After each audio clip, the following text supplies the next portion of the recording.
So in today's video, I'm going to be teaching you guys how to rebuild your Ultra Shocks. So let's get into it. The tools and parts that you're going to need are the Traxxas Ultra Shock Rebuild Kit.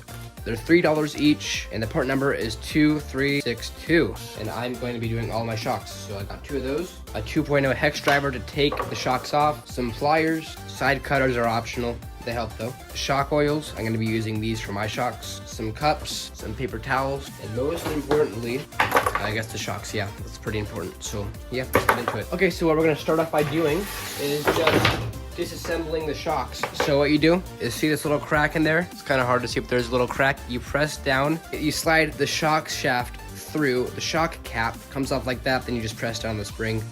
And you just do that to all your shocks that you're working on. I like all of my shocks to be clean whenever I'm working on them. So I take some Simple Green and just like put way too much Simple Green on the shocks because I need everything to be clean.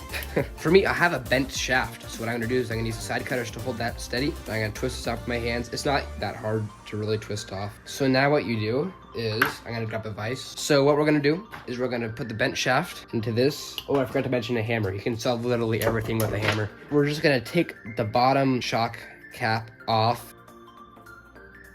And also, this is pretty important. See this? How it has the big end and the little end. If you have a 2-wheel drive vehicle, you gotta remember which one goes to which shock, because the one that doesn't have the big end is for the front. It won't fit inside of the front A-arm, so you gotta remember which one it goes to. Man, I didn't realize this, but the side cutter literally like breaks into the metal.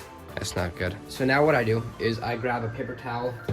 You don't have to clean off your shocks, but I really love to clean my shocks off. And then I take some Simple Green.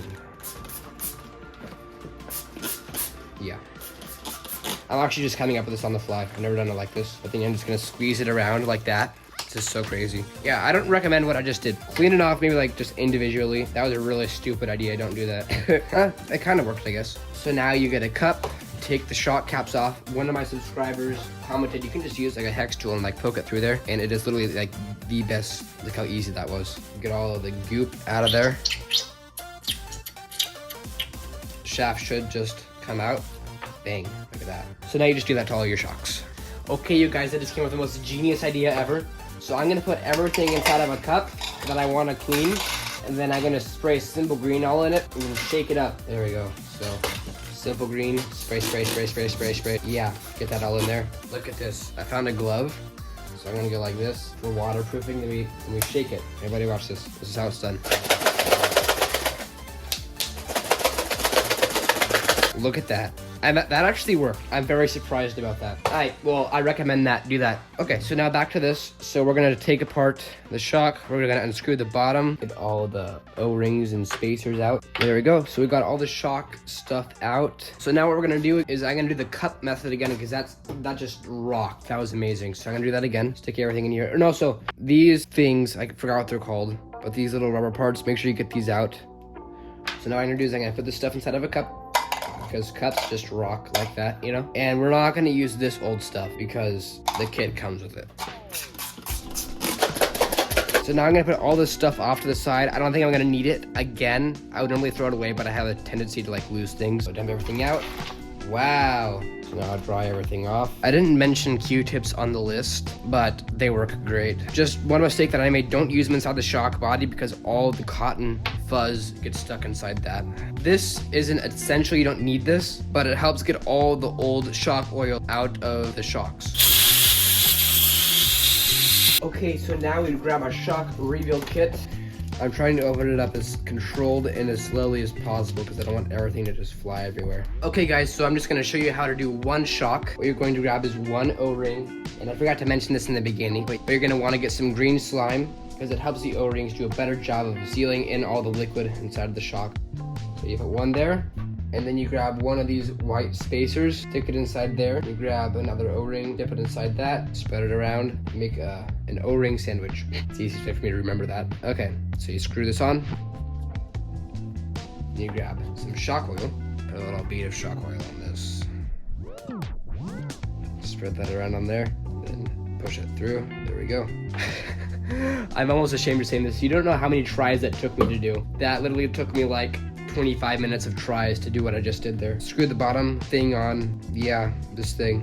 can't remember what it's called, but this. Make sure that it's the correct one for the shock that you're doing. And do not make the mistake that I made of putting the side cutters too high up on the shaft. I didn't understand why traxxas said do it super low on the shaft. I didn't understand it, so I didn't do it, but I understand now.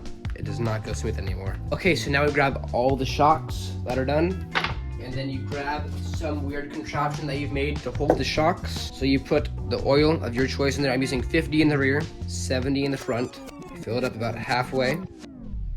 Pump the shaft up and down, not above the liquid. If you do it above the liquid, you just create more bubbles. You have to wait so much longer for the bubbles to go to the top. For a good shock, you don't want bubbles. So now that I've let the shock sit for about 15-20 minutes, let's see if all the bubbles are out. Yep. So now we fill up the rest of the shock with the oil. Whoops. When I put the new oil in there, it made some more air bubbles, so I gotta wait maybe like another minute, and then we can put the shock caps on. But while we're waiting, I'm gonna put a little bead of shock oil onto this little rubber piece. Spread that around a little bit. And stick it inside here.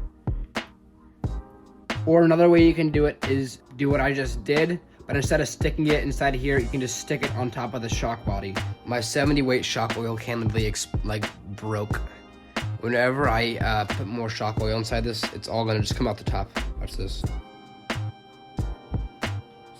So yeah, I'm gonna get some more 70 weight later on.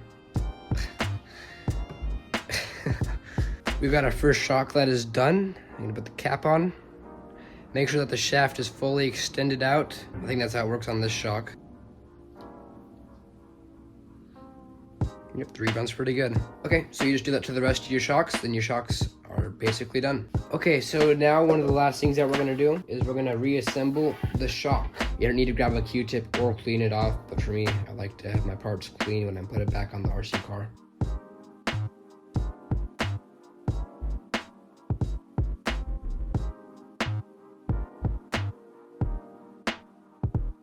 There we go. Our shocks are all done. Your screws, see these little washers right here? You gotta make sure that you put these washers right back where they used to be. But yeah, let's go install the shocks. Let's get this all put back together.